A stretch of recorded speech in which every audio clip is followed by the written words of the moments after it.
If you cannot think without AI, without machine supporting your thinking process, is your brain really working? I mean, that's an interesting question that a professor from MIT, Eric So, is asking right now and giving this problem, this moment in humanity, a term. He's calling it AI gravity. Look how interesting this study is developing right now. Basically, he's defining that AI gravity is the constant pressure to outsource more of our thinking to AI in the name of efficiency. So basically, people are more and more giving away the struggles, the thinking process, what they need to put their brain to work to AI. And we are not even doing the smallest thing, like the short ones that could require our neurons to work. I will give you this example. You get this email and you need to respond. It's not that big. You don't need to organize a lot of documentation to reply to that email. It's just a simple answer. Still, you bring all the text, you put that in your approved AI tool, hopefully, in your company, and you use AI just to provide a good answer because you want to polish the grammar, you want to polish and make sure that it sounds perfect. But this is also a problem.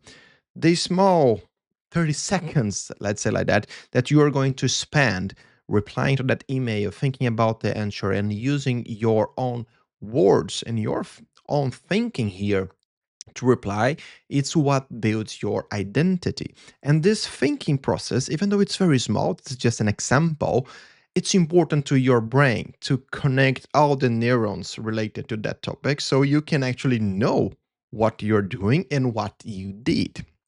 It's interesting because in the study, he's pointing to three different forces that are the factors pushing this behavior. The force number one in the study is that AI keeps getting better. And that is, it creates a natural instinct that people are going to prefer. Actually, it's natural that people want to save mental energy. And this is not the biggest problem because saving energy to put your brain, your thinking something else more important, that is actually good. When you are able to remove some of the friction in activities that are not like the core of what you do and you can put the energy, the thinking in something else, this is actually something that you should celebrate. You're removing your mental energy for something that is not that important for you and for your work, and you're putting that in the right things. The problem is people are removing the friction here, and instead of putting more energy on the important or the core things for the work, their jobs, their lives, they are also trying to remove the friction here and save more time. And the friction, the struggle, the problems in your thinking process, the moment that you struggle with a problem, like sometimes you have something to solve, you cannot even think how to solve that, you go outside for a walk and suddenly you discover a way to solve that. This process of connecting ideas or thinkings to solve a problem, it's what make your brain keeps evolving. Because as another muscle in your body, if you don't exercise that in a good way, your brain is going to struggle in the future.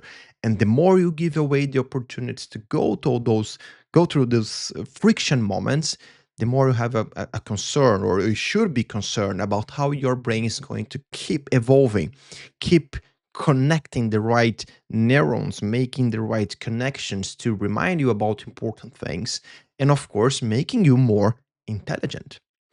But I mentioned three forces, right? AI getting better is one of them. The number two is the social pressure. Everyone around you seems they are using AI, they're making something big, right? Actually, if you open social media and start to scrolling or something like LinkedIn, it seems that suddenly everyone except you is building something so big with AI, right? They are building apps, they are building systems, they are making a lot of money. Apparently, this is what is happening around you, right? Well, as any other success metric, you are just seeing the ones who are celebrating, showing the good sides of their their works with AI, they are doing. You're not seeing all the struggle they are also facing as you. So you feel the pressure that you should also be doing something big, something great with AI. And you start using AI for everything, even for those very simple things. And the third force that is it's getting harder to tell when someone is using AI or not. You get this email, as I mentioned before, and it's so well written. So you start thinking, okay, this guy used AI, so I maybe should also use AI to keep the same standard. And then people start using AI so much that a whole email thread is not written by anyone else in the company. And if they go to the coffee machine, maybe they can just talk about like the headline of it and summarize it in some bullets, but they don't know the details because they were not using their brains to think about it before answer anything. And this is not an opinion. This is coming also, as I mentioned, this is the MIT study. This is coming from some interesting research, and it's not the only one. We have another study that it was quite famous recently, that was from MIT Media Lab. And they basically put a lot of people together to write text, write some essays on some topics. Explaining the study, they basically put people together. Some of them they are going to use ChatGPT, and some of them they should write the text by themselves. Basically, among those who use ChatGPT, 83% were not able to explain the text that they wrote. It's simple to understand. And Eric So, he has a line on that. He said, like, it passed from the screen straight to the homework without ever entering their brains. Basically, the person involved on the topic, they were just the two, just the mechanism, just the connection between the requirements and the output here. And that is something that we should get concerned when we look to this number. And it made us think how much we are outsourcing of our thinking or our brains to a machine. Because people are concerned that AI can replace their in their jobs, in their work. But in the end, they are the ones responsible for giving away all the things that they are quite unique to a machine.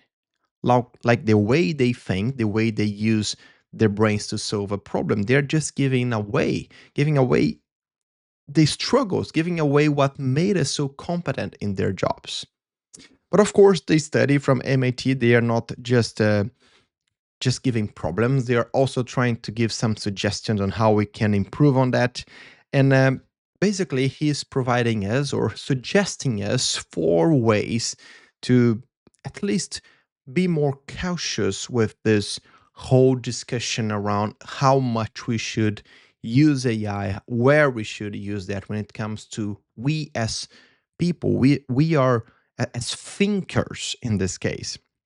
First one, he mentions the obvious, and it's basically what I'm trying to say here in the whole video. Value the struggle.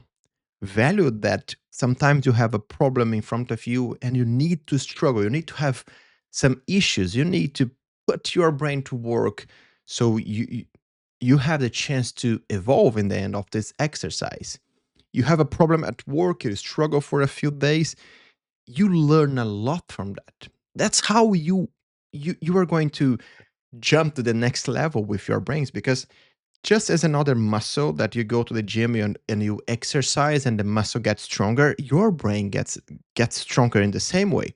You should exercise, you should use it. The second one, it's value who you are without AI. You have a lot of qualities that are unique that AI will not replace. The way you explain a topic to someone, the way you connect the dots, the way you connect people. Value those impressive skills that make you are without artificial intelligence. The third one is to reinvest your time or the time you saved using AI to learn something new. And that's interesting. I mentioned this in the beginning of the topic, right? You start using AI and you save time, but instead of using the time you saved in something that is important, you are trying to save time somewhere else, and then you're spending your whole energy just trying to save time, and you're not using the time you save at all, and that's a concern. And finally, the fourth one, make AI your coach. So instead of having this dumb robot that is just saying yes to everything you say, try to organize that in a way. I have a good article that I wrote about that, with prompts, with configurations that you can make for making this AI tool, this impressive tool have in front of you, to don't agree with you on everything, to challenge you to get better, to find problems on what you are trying to build, to challenge your solutions, to challenge your knowledge, not to just agree with you. Otherwise, your ego is getting stronger instead of your brain.